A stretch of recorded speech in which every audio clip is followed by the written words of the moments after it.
Hi friends, ఇది బెక్కోలు ఆర్ఎస్పేట అండి. చూసారా పొగ ఎలాగ వెళ్తుందో?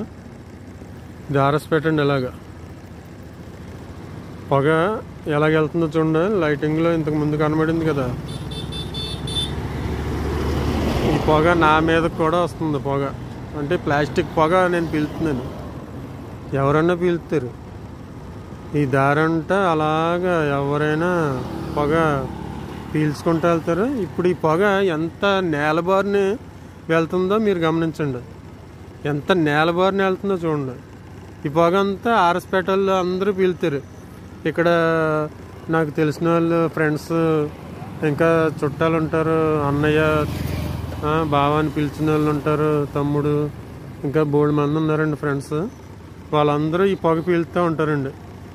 ఇంకొకసారి మీకు చూపిస్తాను. చూస్తున్నారా ఫ్రెండ్స్, ఎలాగెళ్తుందో పొగ? నేలబోరిని అలాగే వెళ్తుంది ఆర్ఎస్పేటలోకి. మరి ఎప్పుడు ఈ ప్లాస్టిక్ వ్యర్థాలని, ఈ ప్లాస్టిక్ చెత్తని ఎప్పుడు కాల్చకుండా ఉంటారు ఈ పంచాయతీ వాళ్ళు? పరోక్షంగా ప్రకృతిని చంపేస్తున్నారు. ప్రజల ఆరోగ్యాన్ని కూడా పాడు చేస్తున్నారు. చూడండి ఎంత నేలబారిన వెళ్తుందో.